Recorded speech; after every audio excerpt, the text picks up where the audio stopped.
Essa aula aqui servirá para dar algumas dicas de como lidar com autores ruins. Eu posso parecer estar sendo um pouco prepotente ao dizer, que existem autores ruins, mas eu prefiro ser sincero com você e dizer que eles realmente existem. E eu compilei algumas dicas de como vocês podem identificá-los. Daí pode ficar mais fácil para vocês colocarem no seu tabuleiro filosófico se eles são bons, medianos ou ruins. A primeira forma de identificar autores ruins é prestar bastante atenção ao rigor que eles dão aos termos que usam. Um autor de filosofia não pode cometer o erro de poetizar os termos técnicos que ele usa. É que a linguagem técnica é empregada justamente para aumentar a precisão do que está sendo transmitido. Filosofia e ciência de qualidade têm a pretensão de um conhecimento que evite ruídos de comunicação. A tentativa de descrição da realidade, a estipulação de princípios éticos, o linguajar da lógica e raciocínios mais elaborados em geral não podem cometer o erro de usar uma linguagem que, por definição, não querem essa precisão.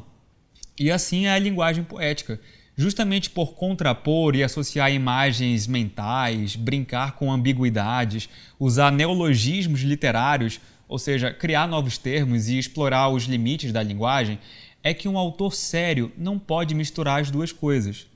Não que ele não possa ser um poeta. O que eu estou dizendo aqui é que, na hora de fazer uma exposição séria, o autor não pode se valer de expressões poéticas e mesclar isso com o linguajar técnico.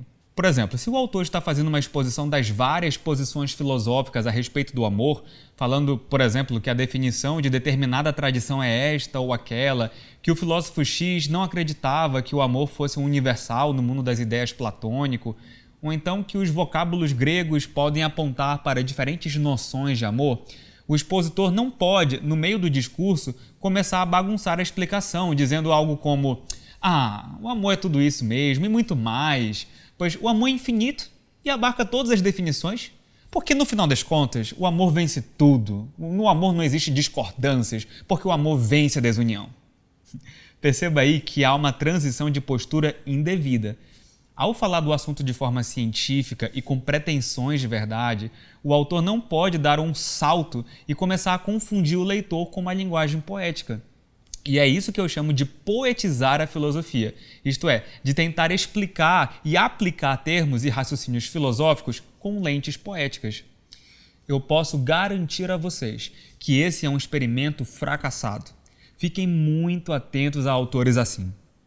Antes de eu dar alguns exemplos, saibam também que a falta de precisão é um erro muito semelhante a esse. Autores que usam os termos de forma vaga, não se importando muito como definem as expressões que usam, ou então que nem mesmo se dão o trabalho de dizer qual é a tradição que estão seguindo ao usar determinado termo, são autores ruins. Um outro extremo é o autor que multiplica terminologias próprias de forma desnecessária. Uma coisa é você criar um termo ou dar uma acepção ligeiramente diferente para algo que, sem ele, não vai expressar da mesma forma o sentido pretendido. Outra coisa é você criar uma terminologia confusa e artificial ao mesmo tempo, isto é, que não tenha consistência. Autores que fazem isso, por vezes, se confundem com a própria terminologia, ora usando os termos ou sentidos que inventaram em determinado contexto, ora usando os mesmos em sentido totalmente contrário ao inicial. Essa confusão é fruto, muito possivelmente, de imperícia ou mesmo de uma pretensão de quererem parecer algo mais sofisticado do que verdadeiramente são. Outra característica de um autor ruim é não ser transparente. Isso pode se manifestar de diversas formas possíveis. Ele pode, por exemplo, não cumprir as promessas que promete. Um bom autor tem que dizer no prólogo, na introdução ou em algum lugar dos primeiros capítulos qual é a proposta do seu livro ou do artigo. Quanto mais claro ele deixar quais são as suas metas, seus pressupostos, seus aliados, seus adversários e até mesmo quais são as suas dificuldades, tanto melhor vai ser o seu livro. Eu fico muito satisfeito quando um autor diz algo como: veja, a minha análise é baseada nessa e naquela tradição, mas eu reconheço que tenho uma dificuldade. O capítulo X, quando analisa os dados da crise econômica de 2009, pode enfrentar um viés de seleção por causa disso ou daquilo e coisa assim. No futuro, nós teremos uma aula só para falar desses vieses metodológicos que existem. E se alguém diz que enfrentou algum deles e que está colocando o leitor para decidir por si mesmo, se ele foi bem sucedido ao tratar desses vieses, esse é um autor honesto. Ele está jogando limpo com quem está parando para analisar o seu material. Por outro lado, se um autor não revela as suas fraquezas, esconde as referências, usa ambiguidades propositais para ter como fugir de críticas, esse é um autor ruim. E ele é ruim não só pela falta de destreza e competência técnica, mas ruim por causa de uma falha muito mais feia, que é uma falta de caráter. Geralmente, esses autores tendem a fazer declarações muito fortes, que fogem totalmente à modéstia do que a sua pesquisa ou análise permitem. Agora, se contrariado, esse autor dificilmente vai focar na crítica em si mesma. E isso nos leva a outra característica de um autor ruim, que é como ele reage às críticas. A maneira como as pessoas agem dizem muito sobre elas, mas como elas reagem talvez seja algo até mais revelador.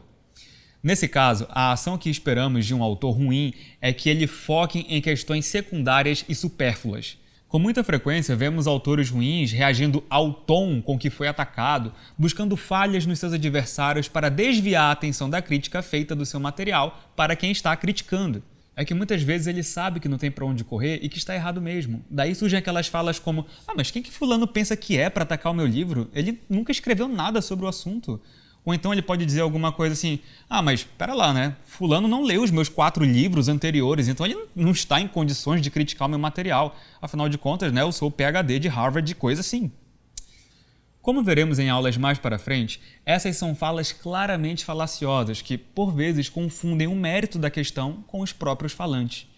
Afinal de contas, tentar desqualificar uma crítica por causa de alguma característica do crítico é um claro sinal de desespero argumentativo.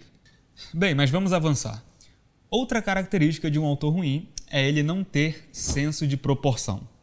Um autor ruim geralmente é capaz de pegar um mero indício, algo puramente sugestivo e não conclusivo, e dar a isso o peso de uma evidência cabal, uma prova irrefutável de seu ponto. Esses autores já estão tão apegados aos seus vícios intelectuais que muitas vezes nem estão cientes de que têm essas falhas. Eles genuinamente acreditam que aquelas poucas evidências são capazes de fundamentar toda a argumentação fraca deles. Eu vou dar um exemplo. Você pode encontrar um autor que, depois de ter encontrado um único relato de julgamento penal falho em determinado tribunal, um tribunal conhecido pela idoneidade do processo jurídico, mesmo que tenha sido uma falha muito discreta, ache que a fama do local seja uma farsa, que na verdade todos os processos são conduzidos de forma ilegal, ou até que há um grande esquema de corrupção por detrás daquilo tudo. Pode ser que ele esteja certo? Sim, há uma possibilidade de que ele esteja certo, sim. Mas ele não pode alegar que ele conseguiu provar, repetindo, provar todo aquele esquema de corrupção apenas com uma prova pequena. Isso é um sinal claro de que ele não tem o senso de proporção de que eu estou falando aqui. Podemos ver outro sinal de falta de bom juízo desse autor se, por exemplo, ele não consegue ver o peso e a hierarquia que existem na hora de você invocar autores. Ele pode, por exemplo, dizer algo como: todo o pensamento do Ocidente foi fundamentado em Aristóteles, Kant e Tomás de Aquino, e também na tese do Almeida, 2013, de doutorado, que vocês conhecem, foi muito boa. Calma aí, como é que é? Ele está colocando na mesma lista de autoridades para fundamentar o Ocidente Aristóteles, Kant, Tomás de Aquino e Almeida, 2013, sabe, uma tese de doutorado de algum lugar que ele viu, assim, talvez aleatoriamente. Gente, o que eu estou dizendo aqui não é uma falácia de apelo à autoridade, viu? Mas o que eu estou falando é o seguinte: você tem que ter um bom senso na hora de falar das pessoas. Os outros 3 que foram citados estão aí, no top 10 dos maiores pensadores de todos os tempos. Você não pode listar alguém que não esteja no mesmo peso deles como prova de que essa pessoa fundamenta o que nós chamamos de pensamento ocidental. A pessoa tem de ter noção de quem é quem e qual que é o seu lugar. Autores secundários precisam ser citados pelo que eles são e da maneira adequada para isso. Não há problema algum de nós citarmos o Almeida e a sua tese de doutorado, mas no momento e no lugar certo. Mas, como eu disse, um autor ruim pode ter alguma dificuldade de notar essas nuances que eu estou falando para vocês aqui. Bem, eu acho que essas dicas já são suficientes para vocês abrirem os olhos. Quando vocês estiverem montando o tabuleiro filosófico de vocês, saibam que muito possivelmente vocês irão se deparar com autores ruins. Se eles forem ruins e irrelevantes para a discussão, eu sugiro que vocês nem percam muito tempo com eles.